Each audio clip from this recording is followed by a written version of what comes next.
come to bid thee welcome to our fair dome. This night the stage shall spring to lively bloom, the magic mischief may ensnare the room. But ere our players leap upon moonlight stage, attend, sweet friends, a note from us to sage. If thou dost carry a device that sings, or buzzeth loud with calls, dings, or clings, We prithee silence it or make it sleep, lest fair Titania from her dreams doth leap. our tale And shouldest thou seek a privy on this eve, know the small hall no chamber doth relieve. But lo, beyond yon mall, not far nor wide, the Russian tide with modesty and pride. Our tale tonight is swift, no lengthy flight, but 45 short minutes of delight. No break shall pause this woven tale of dreams, no intermission breaks these fairy sleeps. But yet when tale is done, if hearts be stirred, and thou dost love the magic thou hast heard, So consider this, dear friends, a gentle call, to give, to share, to lift this humble hall. For Trinity with passion doth aspire to fan the youth's theatrical fire. our summer camps doth near, was joy and serve for children's bold, from age 8 to more. If thine own household hold a budding star, then sign them up, they shan't be kept afar. So if perchance thou knowest an artist true, invite them hither, aye, we welcome them. Whether they be on stage or writing their own part, there's room for every voice and beating heart. So sit back and rest thy feet, the tale begins, 'tis strange but oh so sweet. Let fairies fly and mischief lead the way. Enjoy the magic of this fleeting play.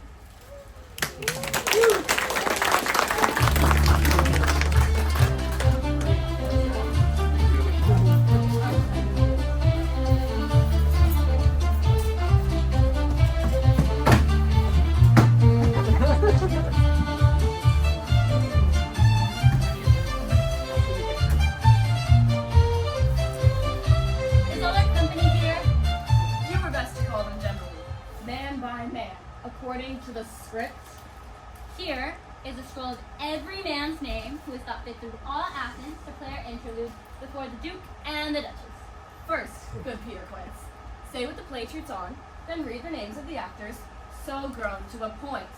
Mary, our play is the most lamentable comedy and most cruel death of Pyramus and Thisbe. A very good piece of work, I assure you, and a merry one. Now, Peter Quince, call forth your actors by the scroll. Masters, spread yourselves. Answers, I call you Nick Bottom, the weaver. Ready? Name the part I'm for, and proceed.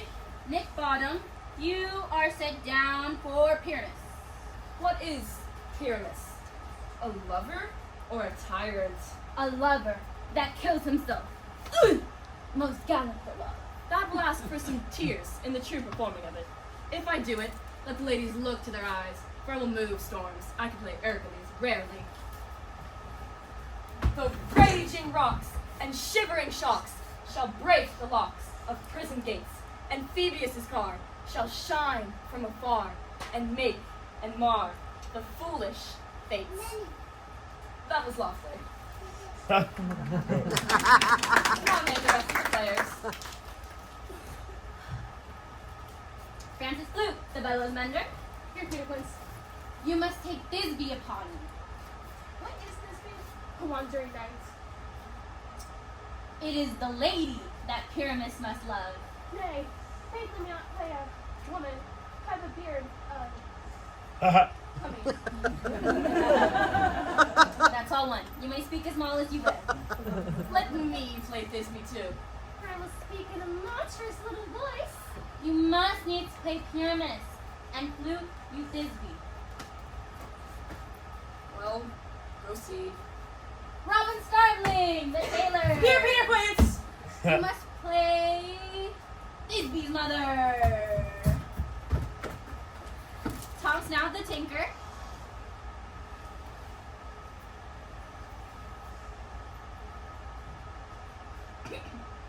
Tom Snout! Here's your place. You must play Pyramus's father, myself, Thisbe's father. Snug, the joiner. You must take the lion's part on you, and I hope here's a play well fitted. Have you the lion's part written? Pray you, if ye give it to me, for I am slow of study. You may do it extempore, for it's nothing but roaring. Roar? Roar? Roar.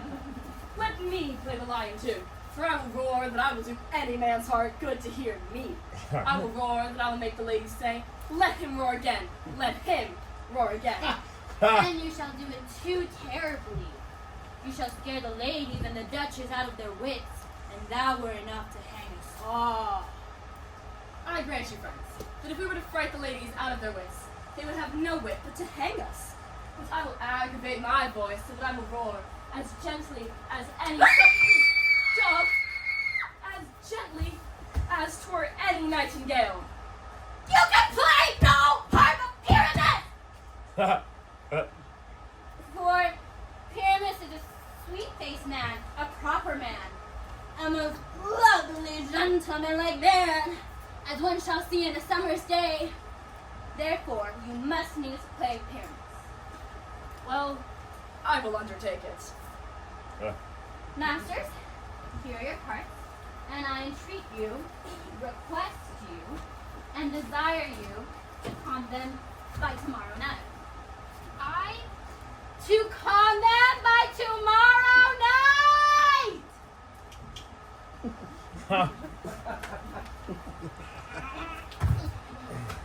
We shall meet at the palace wood a mile within the town, for if we meet near, we shall be dogged with company and our devices known. There we will meet, and we will rehearse most obscenely and courageously. Take pains, be perfect, adieu. At the Duke's Oak we meet!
And jealous Oberon would have the child.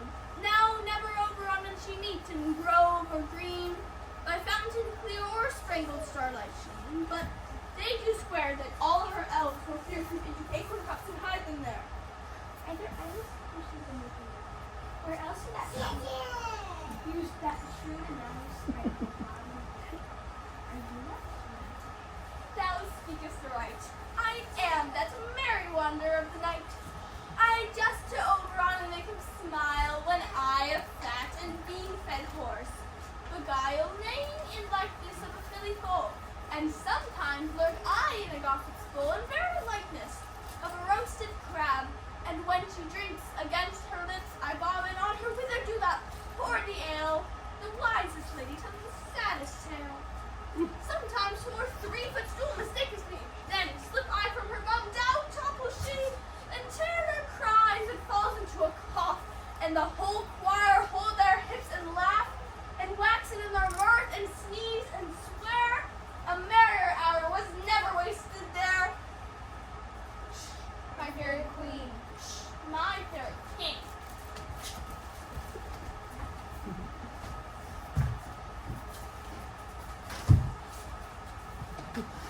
Ill met by moonlight, proud Titania. What, jealous Oberon? Fairy, skip hence, I have forsworn his bed and company. Tarry, rash wanton, am I not thy lord? Well, I must be thy lady. Why should Titania cross her Oberon? Never since the middle summer spring met we on hill, in dale, forest or mead, to dance our ringlets to the whistling wind. But with thy brawls thou hast disturbed our sport. I do but beg a little change the boy to be my page. Set your heart at rest. The fairy kingdom buys not the child for me. How long within this wood do you tend, you say? If you join in our dance and our round, to see our moonlight revels go. If not, shun me, and I will spare your hands. Give me the boy, and I will go with thee. Not for thy fairy kingdom. Fairies, away, we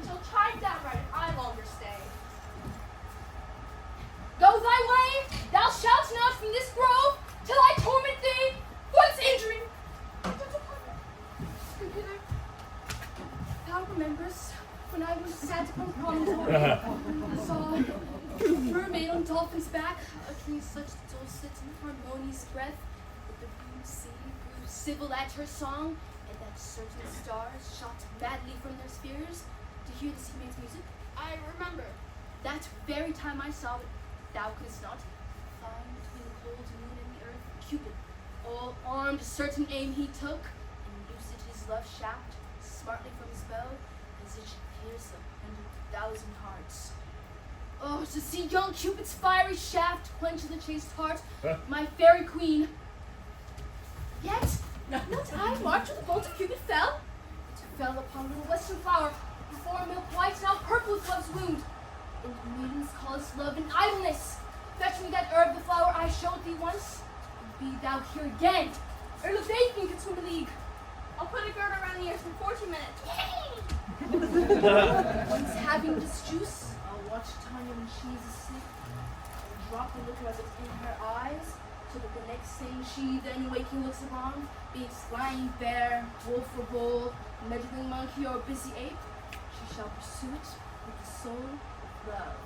And ere I take this charm off her sight, I'll make her interrupt the boy to me. My page she will be. Welcome, wanderer. Hast thou the flower there? Aye, there it is. I pray thee, give it to me. And no bank with the wild flame glows, and ox slips nodding by the groves. Then some time in the night, the time of holding these flowers and dancing with delight. And with the juicy lips, I shall streak her eyes, and make her full of hateful fantasies.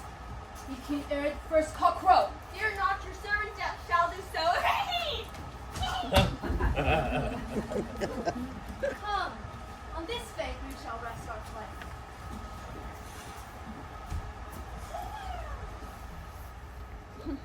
And sleep, until again it be night.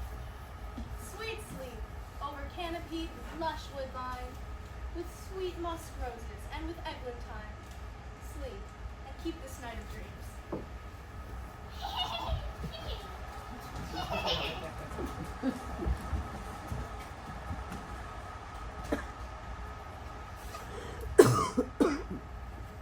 What thou seest when thou dost wake, do it for true love take.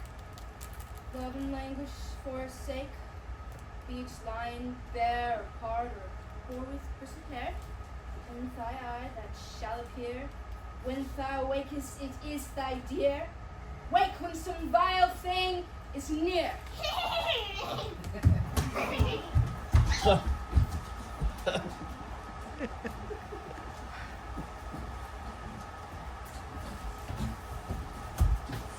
Are we all met?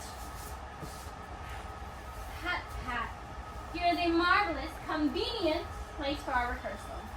This green plot shall be our stage, this hawthorn brake, our tiring house. And we shall do it as we shall do it before the Duke. Peter Quince. What sayest thou, bully bottom?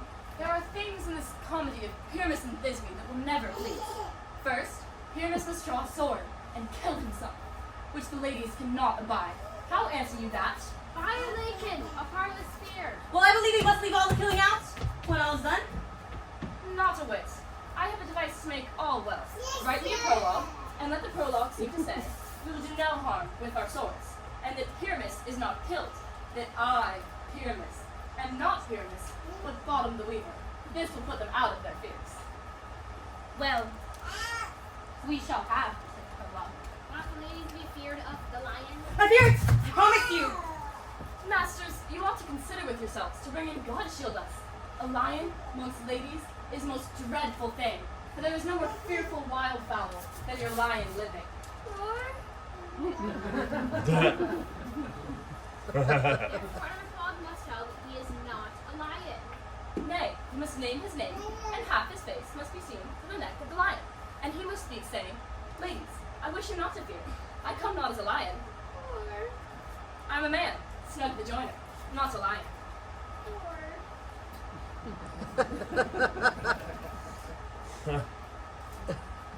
Well, it shall be so.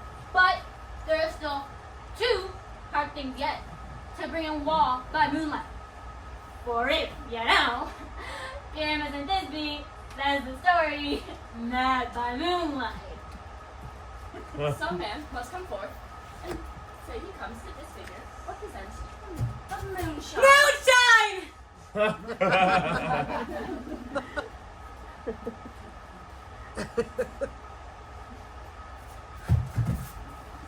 There's still one more hard thing yet to bring in a wall.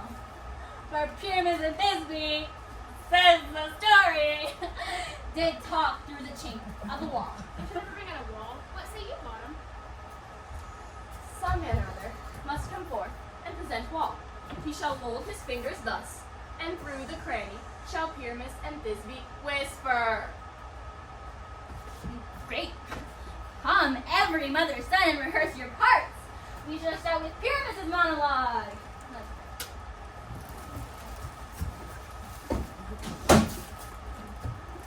What?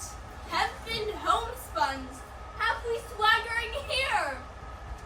So near to the cradle of the fairy queen. What a play. I'll be an auditor. An actor too, perhaps, if I see cause. Speak, Pyramus. Thisbe, stand forth. Thisbe, the flower, odious, savor sweet. Odorous. Odorous, savor sweet. So hath thy breath, my dearest Thisbe dear. But hark, a voice, stay, I pray, but a while. And by I come to thee here. And he will be a stranger Pyramus when he reappears. Must I speak now? Hey, Mary, must you? For if you know, he is to see a noise at her, and is to come again. Most radiant Pyramus, most lily red hue, of color like red rose on transparent briar, most bristling ink, most lovely Jew, as true as horse that yet will never turn. I'll meet thee, Pyramus, at Minnie's tomb. Minus two, man.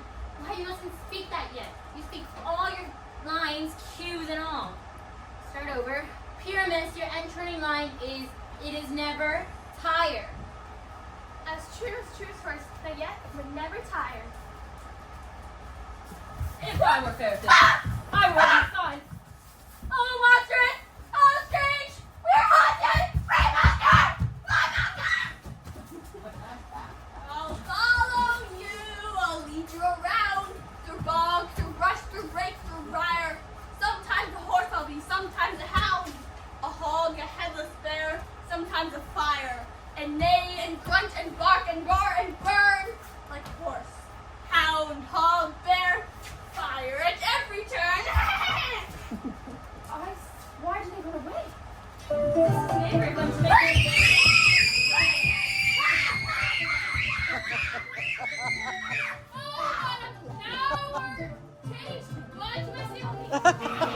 What do you see? You see an ass head of your own, don't you?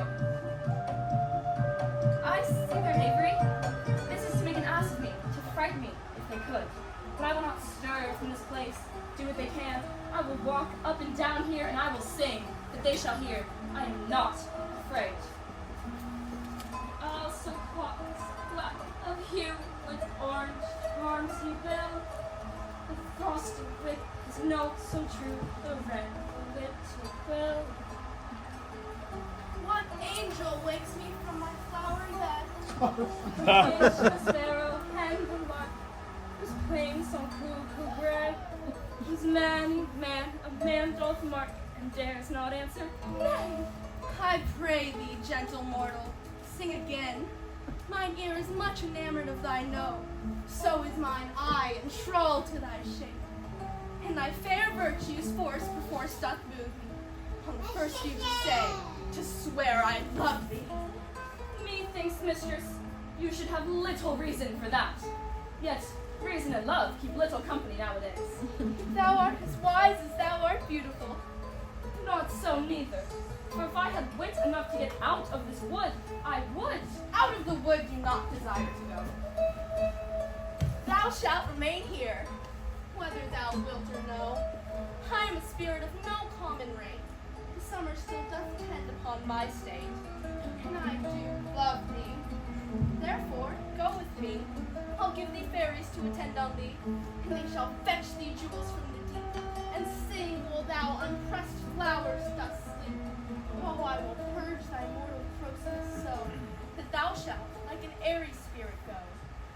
Be kind and courteous to this gentleman. Nod to him and do him courtesies. Music for his wondrous ear to hear, cushions of moss and flit so he may softly sit. Oh, hop in his walk and gambol in his eye. Behold his grace, his voice a musical sigh. Bring him apricots and dewberries with purple grapes, green figs, and mulberries. The honey bags steal from the humble bees. And when night tapers crop their waxen thighs, and lengthen with the glow of the glowworm's eyes, and pluck the wings from painted butterflies, to fan the moonbeams from his sleeping eye. Oh, now, mad spirit, who's my messenger? My mistress with a monster is in love.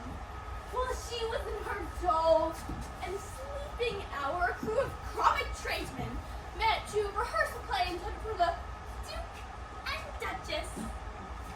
One fool left and entered in a break, when I did him at his advantage take. An ass's gnaw I fixed on his head, and in that moment so it came to pass that Tanya waked and straightway loved an ass. Oh, my clever impish elf. It's better than I could devise myself. Oh, master, see what fools these mortals be. Oh, stand still upon this flowery bed, while I thy amiable cheeks do coy, and stick musk roses in thy sleek smooth head, and kiss thy fair large ears, my gentle joy. Mustard seed. Scratch my head. Oh, where is Pea Blossom? What do you command? Pray you, also, scratch. To the virus, for methinks I am marvelous hairy about the face, and I sure am a tender ass. If my hair do but tickle me, I must scratch. Pray you, let none of your people stir me, for it seems I have an exposition of sleep. Come upon me. Oh, sleep thou wilt, and I will wind thee in my arms, as doth the woodbine, the sweet honeysuckle gentle in twist. The female ivy so enrings the barky fingers of the elm. Oh, how I love thee, how I dote on thee! Good Robin, look at you with this sweet sight. I will undo this hateful imperfection. And gentle pup, take this transformed scalp off the head of this Athenian swain. And when he wakes, he will think nothing of this night more than a dream. But first, I must wake my fairy queen. Be thou as thou wast to be. See thou as thou wast to see. Dian's bud over Cupid's power has such force and blessed power. Now wake you, my Titania, wake you, my sweet queen. My Oberon, what visions I have seen! Methought I was enamored of an ass. There lies your love. How came these things to pass? When thou wakest from your sleep, with thine own eyes you will peep. I have had a dream. Methought I was. Methought I had. Methought I. Oh, masters! Flute, snout, starveling, where are you? Tanya, the music sounds, your fairies call. Now, my queen, take hands with me, and again your king I will be. I come, tell me, and in our flight, tell me how it came this night, that I, sleeping here, was found, with this mortal on the ground.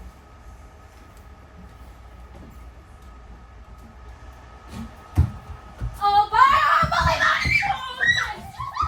oh, gracious day! Oh, most happy hour! Masters, I have experienced wonders! Let's hear, sweet father. A dream past the wit of any man to say what a dream was. Methought I was. It is the trumpet! It is the duke and the duchess! Quick! Every man must finish his apparel, the sword, and the ball, with our play ready to begin.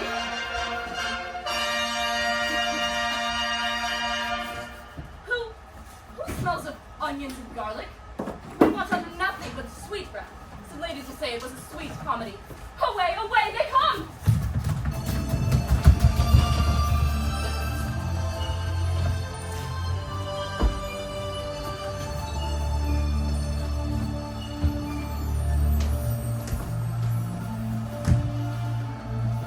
What masks?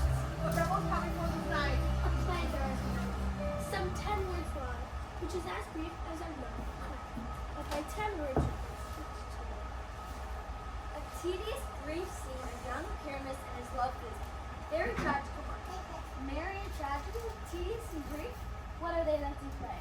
hard-handed men that work in atmosphere, which never they were in the And we will hear it. No, my noble, it is not for you. I have heard it over and it is I will hear this place whenever anything can be amiss when simpleness and duty tender it. Now go, bring them in, and let the play begin. He says they can do nothing in this kind of acting. Then the kind read to give them thanks for nothing. so please your grace, the prologue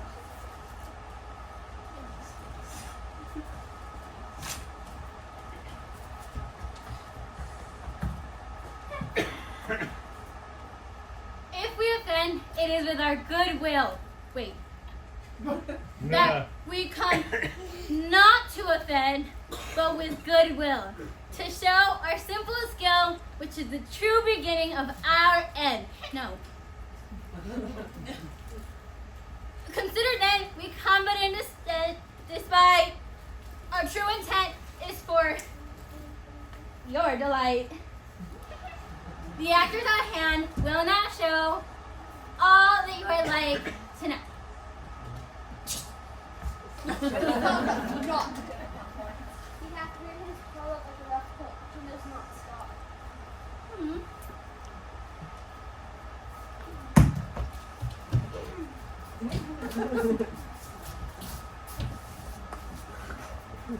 Gentles, perchance you wonder at this show. This man is Pyramus, if you will know.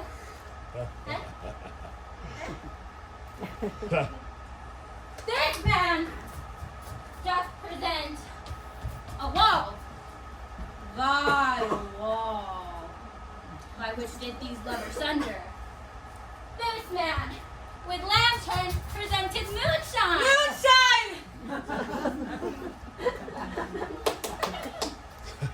Or if you will know, by moonshine. Did these lovers think to meet at Ninus' tomb there to woo. This trusty lion, which lion pipe by name. The trusty Thisbe, coming first by night, did scare away, or rather did affright. Ah, a lion! Ah!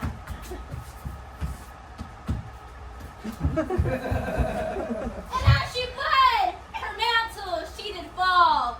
Anon comes Pyramus, sweet, youth and tall. Youth and tall! And finds his trusty Thisbe's mantle slain. Whereat with blade, with bloody, brameful blade, he bravely broached his boiling bloody breast. In comes Thisbe, tarrying in mulberry shade. His dagger drew and died.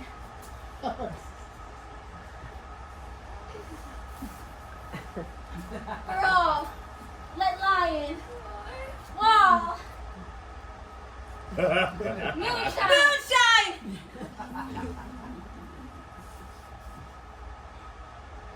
And lovers twain, while at discourse, they do remain.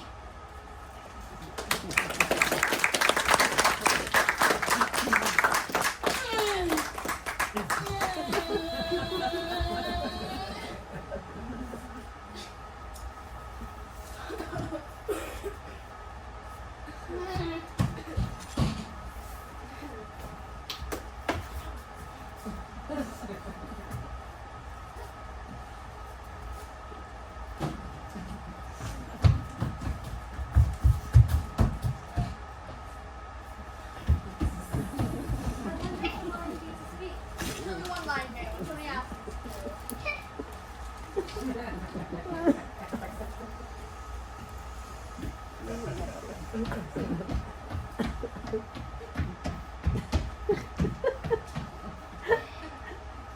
this same interview it doth befall that I, Snout by name, present a wall, and such a wall that would have you think that would have in it a tiny hole or chink, through which lovers fair Miss Thisbe did whisper often very secretly.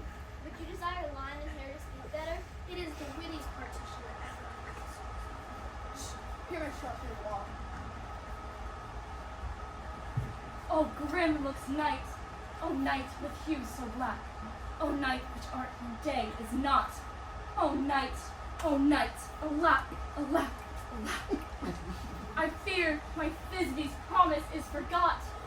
Thou wall, O sweet, O lovely wall, that stand between her father's ground and mine. Thou wall, O sweet and lovely wall, show me thy chink, through which I can blink through with mine eye. Thanks, courteous wall.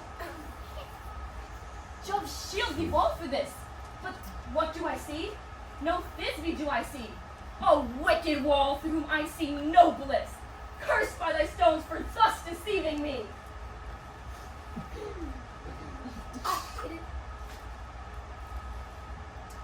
The wall makes sense. Makes sense.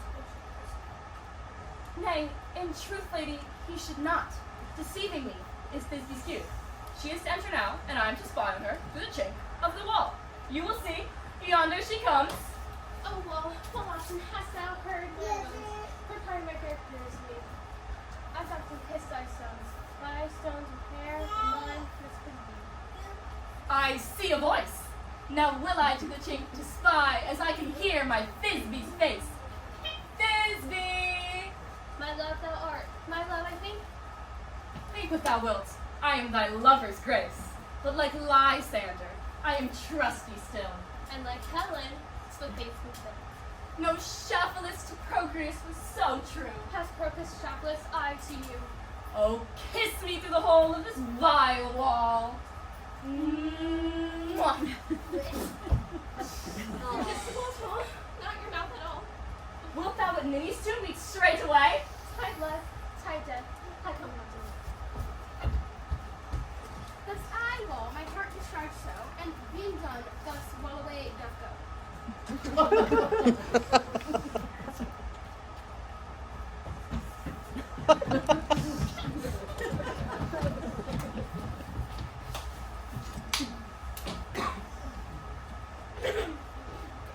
Here come two noble beasts, a man and a lion. You ladies, you, whose gentle hearts do fear the smallest monstrous mouse that creeps on floor, may now perchance both quake and tremble here, when lion, rough in wildest rage doth roar, roar. Then know that I, one snout, rejoiner am, nor lion fell, nor lion dead, for if I should as lion come and strike into this place, 'twere me on my life. This lantern doth the horde of him present, myself the man, in the moon I do seem to be. This is the greatest part of all the rest. The man to be put into the lantern. How else is it the man on the moon? Moonshine! Ah, here comes Thisbe. This is on Ninny's tune. Where is my love? Roar! Ah, lion! Well roared, lion. Well done. Well shown, moon. Well moused, lion. And so the lion vanished. And then comes Pyramus. Sweet moon, I thank thee for thy sunny beams. I thank thee, moon, for shining now so bright. For by thy gracious golden glittering gleams, I trust thee take of truest Thisbe's sight. But stay, O spite, but mark, poor knight, what dreadful dole is here? Eyes do you see? How can it be? O dainty duck, O dead, thy mantle good but stained with blood. Approach, ye fairies fell. O fates, come, come, cut thread and thrum, quill crush, conclude, and quell. Wherefore nature this thou lion's frame, since lion vile hath here deflowered my dear, which is, no, which was the fairest dame, that lived, that loved, that liked, that looked with cheer, come tear, come found, out soar,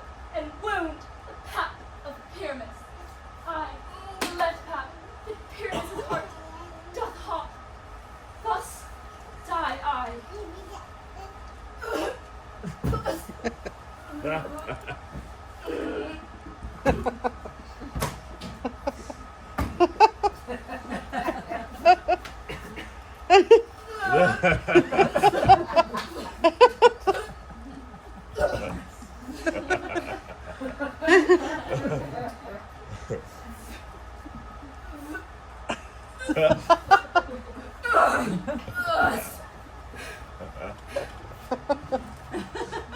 I am dead.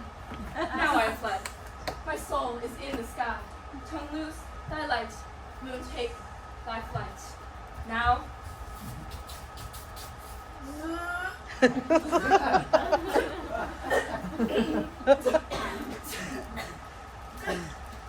Die.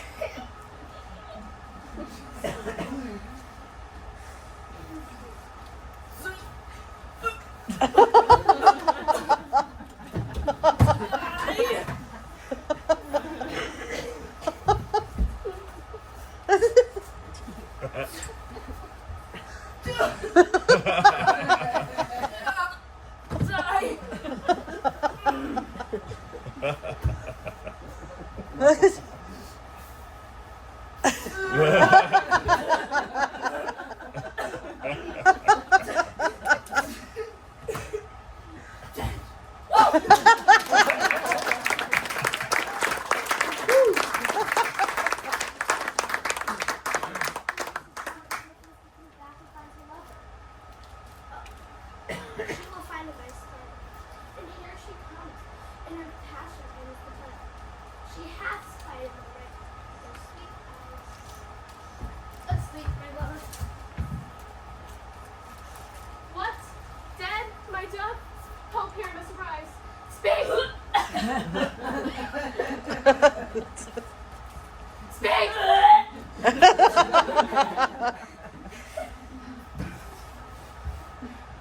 Dead, dead, too. Those her sweet eyes, these yellow cowslip cheeks, this cherry nose. Her gone. Lovers make moan. His eyes were green as leeks. Oh, sisters three, come to me.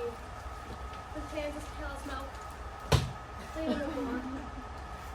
With shears, thread of silk, since sisters three have shrunk.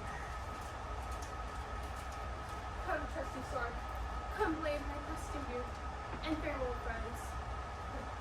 This evening.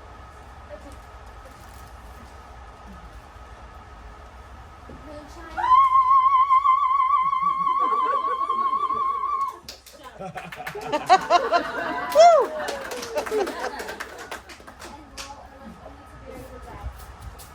Nay, the wall is down the part of their fathers.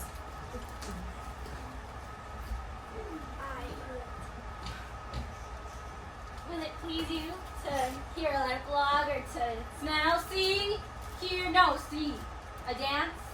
No epilogue, I pray you, for your playing these notes. It was a fine catch, the and nobly discharge. No dance, and let your epilogue alone.